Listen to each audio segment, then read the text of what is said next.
Crystal Pepsi.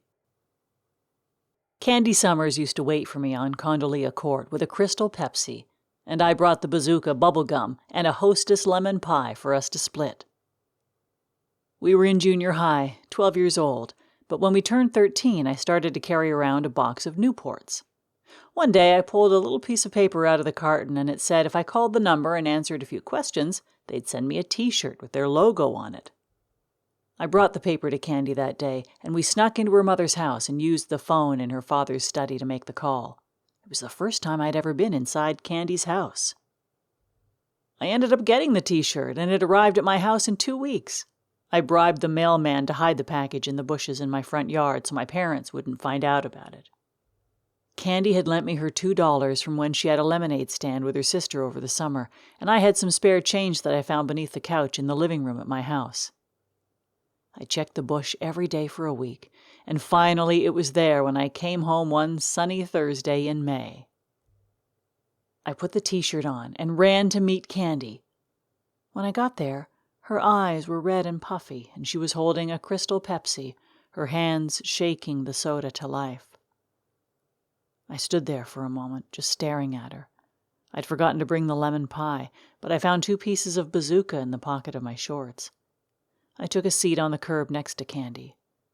"Are you okay?" I asked her. Candy sniffled. She pulled the hair out of her face and held it into a low ponytail behind the base of her neck, then let it all go into a curtain across both sides of her face. "No," Candy said. She looked at my hands, empty aside from the bubble gum, then began to sob harder. "I'm sorry," I said quickly. "I can go back to my house and get you a lemon pie." Candy shook her head slowly. "No, it's okay. You'll bring it next time." I nodded my head in agreement. "Why are you crying, Candy?" A green Nissan Skyline drove past us, and Candy pulled her feet up onto the curb. We watched it drive down to the end of the street, then make a left onto West Springfield Street. I listened to it rumble as it waited for all the other cars to clear out and it was safe to make the turn. Candy's hands were still shaking.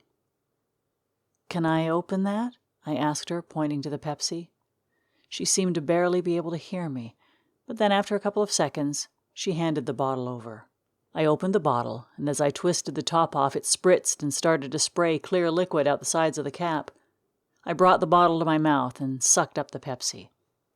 Candy put her legs back down and rested her elbows on her knees. She put her chin into her hands and sighed. I'd forgotten about my new T-shirt. "Crap," I said, now holding the bottle as far away from my new shirt as I could. I quickly set it on the ground, but it was finished spraying Pepsi all over, and once I realized that, I picked it back up and took a few gulps. It was a hot day out that day. "Did you see my new shirt came?" I asked Candy. "Roger put it in the bushes, just like he said he would." Candy perked up a bit. "Stand up and let me see the whole thing." The T-shirt said Newports on it, in a light orange font, and the background looked like it was spray-painted a light teal color. The shirt itself was white. "It looks good on you," Candy said after a moment. "You do buy a lot of Newports these days." I reached for my pocket and pulled out a crushed pack of Newports. None of them were broken, but the box looked like I'd squeezed it in my hand out of anger or something. I reached for a lighter in my other pocket, but couldn't find it. Candy reached into her purse and handed me an orange Bic lighter. I thanked her, then lit my cigarette. We were only 13, far too young for me to be buying cigarettes at Maple's Gas and Grub, which was the closest convenience store by my house. But I also had a deal with Hal, the owner, and if I gave him an extra $1.50, he'd slip me a pack of cigarettes and scan some bogus ID card to trick the system. "Want some?" I asked Candy. I held the cigarette out. She took it, which she didn't always, and started smoking like she was sucking through a straw. Before long, there was a pile of cigarette ash at her feet, and she was holding the smoking filter between her fingers. "What were you crying about earlier?" I asked her. Candy took a swig of Pepsi and swished it around in her mouth, then spat it out onto the hot pavement, and we both watched it form into a puddle at our feet. "Nothing," Candy said, "just stuff with Sarah." Sarah was Candy's best girlfriend.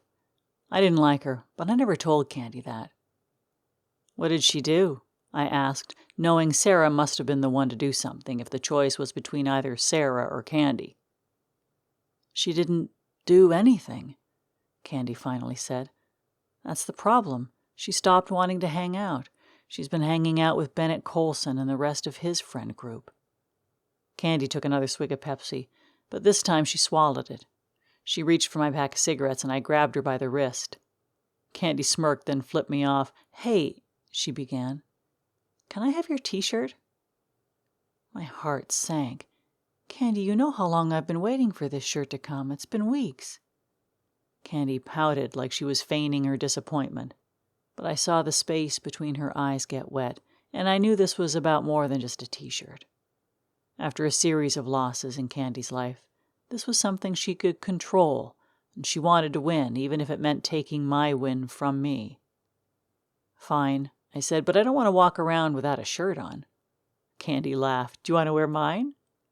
Candy was wearing an oversized Pabst Blue ribbon shirt that was faded from the sun. "This is my second favorite t-shirt, though, so I want it back." Candy took off her shirt. I started to sweat and my throat suddenly was dry. I finished off the Pepsi. Candy stood there in her pink bra. A car honked as it went past and Candy waved, then flipped them off like she'd just decided they were scum at the last second. I quickly took off the Newport's t-shirt and handed it to her, then slipped her PBR shirt over my head. It smelled like her. It was also too big for me, but I looked scraggly compared to when Candy wore it. She looked cute. I looked up and saw Candy beaming. "I love it," she said. "Thanks."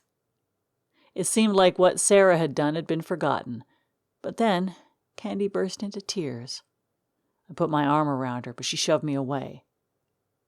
"Candy," I said quietly, "do you want me to leave you alone?" Candy shuddered. I wondered what she was thinking about. She wiped her tears away, but her cheeks were still wet. I didn't know what to say. "I think my sister's going to try to kill herself," Candy said. "Cherry?" I said. "What makes you say that?" Candy wiped her cheeks with the Newport shirt. "She's always in her bedroom with the lights turned off. She broke up with Bobby and she rarely comes down for dinner anymore. I think someone hurt her bad." I stood up and stuck a piece of bazooka in my mouth. "Want one?" I asked her. "Yeah," Candy said. She started chewing until the gum was in the right form for her to blow a bubble. It popped and she stuffed it all back in her mouth. We were quiet for a minute.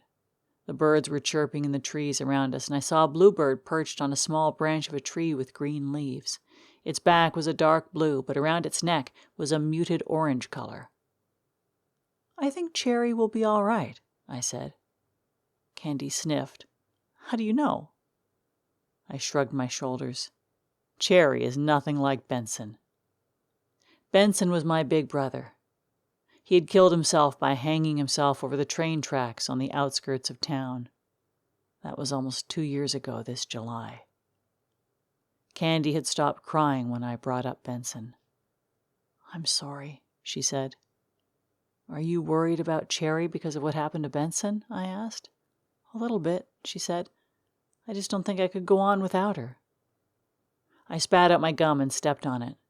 When I lifted my foot, the imprint of my shoe was outlined on the gum. "That's going to get stuck to somebody's tire or something," Candy said. She spat hers out too and did the same thing. "I'm ready to go home," I said.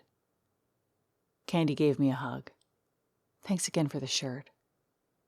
We parted ways, and I felt my cheeks get wet as I made my way along the sidewalk towards my house. I took out a cigarette and lit it, smoking in silence until I saw Candy disappear down the hill.